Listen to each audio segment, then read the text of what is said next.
সময়টা ছিল জ্যৈষ্ঠ মাস। এই গরমে মানুষের জীবন নাকাল হয়ে পড়েছে। বউ, ও বউ, আমাকে একটু পানি দাও তো। তৃষ্ণায় গলাটা শুকিয়ে যাচ্ছে, তাড়াতাড়ি দাও। এই নাও পানি। আহ, পানিটা খেয়ে মনে হচ্ছে প্রাণটা ফিরে পেলাম। আচ্ছা শুনছো, জমির কি অবস্থা? ঘরের চাল প্রায় শেষ। কি বলবো, এবার ধানের অবস্থা ভালো না। কি? তুমি কি বলছো?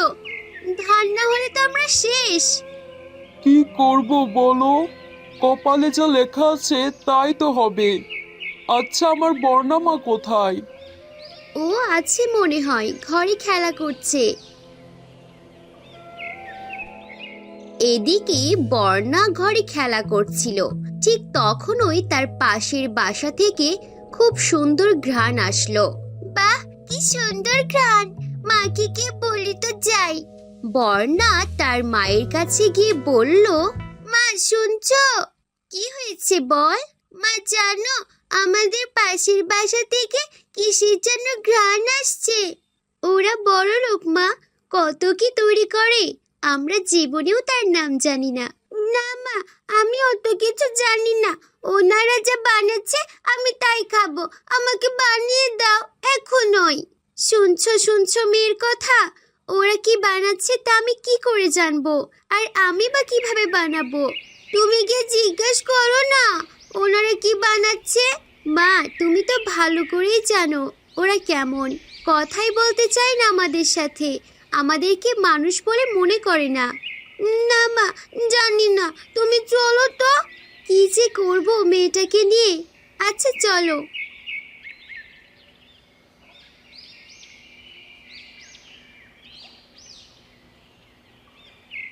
এরপর বর্ণা আর বর্ণার মা বাসায় গিয়ে ডাকতে লাগলো, ভাবি ও ভাবি শুনছেন, একটু এদিকে আসুন না। কে কে ডাকছে? আমি ভাবি। কি হয়েছে, এত ডাকাডাকি কিসের? ভাবি বলছি, কি রান্না করেছেন যে চারদিকে এমন ঘ্রাণ ছড়িয়ে গিয়েছে? কি বলছো, তাই নাকি? ওই কিছু না, কাঁচা কাঁঠালের বড়া বানিয়েছি, তাই আর কি। ও, আমার মেয়েকে একটা বড়া দিবেন ভাবি? ও এই ঘ্রাণ পেয়ে অনেক বায়না করছে, একটা দেন না। বাহ, এদের কথা শুনেছো? এদের দেখলে গা জ্বলে। কেন গো, আমি কি তোমার মেয়ের জন্য বড়া বানিয়েছি? না মানে, ও ছোট তো বুঝছে না। একটাও বড়া হবে না, বেরো তো এক্ষুনি। জানি না বাপু এরা কোথা থেকে আসে। বর্ণার মা এই কথা শুনে তার মেয়েকে নিয়ে তাড়াতাড়ি বাড়ি চলে আসে। তোবার বললাম ওরা ভালো মানুষ না, তুই তাও আমার কথা শুনলি না। এখন শোন ওদের কথা। মা, তুমি আমাকে বড়া বানিয়ে দাও। আগে কান্না থামা, তোর বাপকে গিয়ে বল কাঁঠাল আনতে, তারপর আমার কাছে আসবি। কি হয়েছে মা, তুমি কাঁদছো কেন? বাবা, ও বাবা, শোনো না বাবা, কাঁচা কাঁঠালের বড়া খাবো, একটা কাঁঠাল এনে দাও না বাবা এক্ষুনি। কিন্তু মা, আমি এখন কাঁঠাল কই পাবো বলো? আমি অত কিছু জানি না বাবা, কাঁঠাল এনে দাও না এক্ষুনি। এ কি মুশকিল রে বাবা। আচ্ছা, আমি বাজারে যাই, দেখি কাঁঠাল পাই কি না। বাজারে গিয়ে দোকানদারদের কাছে কাঁঠালের দাম জিজ্ঞেস করলো। ও ভাই, কাঁঠাল কত করে? একটি কাঁঠাল ৭০ টাকা। কি বলো, কাঁঠালের দাম ৭০ টাকা হয় নাকি? হ্যাঁ ভাই, এবছর কাঁঠাল অনেক কম হয়েছে, তাই দাম অনেক। তা অনেক বেশি ভাই। আগেই বলে দিই বাপু, একদম কিন্তু, নিলে নাও, না নিলে যাও। হতাশ হয়ে বর্ণার বাবা বাড়ি ফিরে এলো। বাবা তুমি এসেছো? কাঁঠাল বাবা। না রে মা, কাঁঠাল আনতে পারিনি। কি বাবা, আমি তোমাকে কত করে বললাম কাঁঠাল আনতে, তুমি একটা কাঁঠাল আনতে পারলে না, তুমি কেমন বাবা? বর্ণা, কি বলছিস তুই? বাবার সাধ্যের মধ্যে থাকলে তো তোকে এনে দিতই। চলো খাবে এখন, চলো। আমি খাবো না মা, তোমরাই খাও।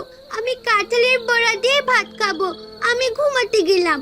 শোন মা, রাতে না খেলে খারাপ হয়। না, আমি খাবো না। বর্ণার বাবা বর্ণার কথা শুনে অনেক কষ্ট পায়। আল্লাহ, কেন আমাদের গরিব বানালে? মেয়েটার কোনো আবদারে পূরণ করতে পারি না। তুমি ওর কথায় কান দিও না। সকাল হলে দেখবে ও ঠিক হয়ে গেছে। এখন চলো, তুমি খেয়ে নাও। না, আমার আর খেতে ইচ্ছা করছে না। একমাত্র মেয়ে না খেয়ে ঘুমালো, আমার কি আর খেতে ইচ্ছা করে? পরদিন সকালে বর্ণা, উঠে খেয়ে নে মা, আয়। না মা, আমি খাবো না। যতক্ষণ না কাঁঠালের বড়া হবে ততক্ষণ আমি ভাত খাবো না। বর্ণা, তুই কিন্তু খুব বাড়াবাড়ি করছিস। চল খেয়ে নে।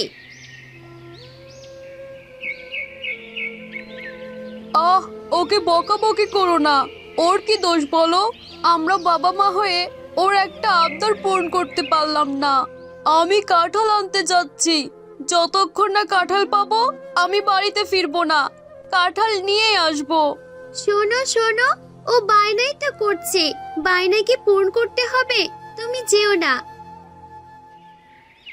বর্ণার বাবা অনেকক্ষণ ধরে কাঁঠাল খুঁজছে, কিন্তু কোথাও কাঁঠাল পেল না। একটু সময় পর গ্রামের বাইরে একটি জঙ্গলে চলে আসে। হে আল্লাহ, আমি কোথায় আসলাম? এখানকার কোনো কিছুই তো আমি চিনতে পারছি না। ঠিক তখনই বর্ণার বাবার মুখে হাসি ফুটে উঠল, আর সে একটু দূরে একটি গাছে কাঁচা কাঁঠাল দেখলো। বাহ, কত বড় কাঁঠাল! আর কতগুলো ধরেছে! আল্লাহ, তুমি আমাকে বাঁচালে।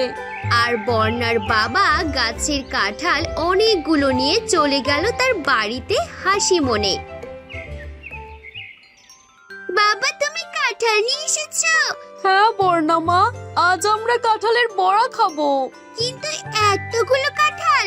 বর্ণার মা কাঁঠাল নিয়ে রান্নাঘরে চলে গেল কাঁঠালের বড়া বানাতে। আর কাঁঠালের বড়া বানিয়ে বর্ণা, বর্ণার বাবা, বর্ণার মা মজা করে খেলো।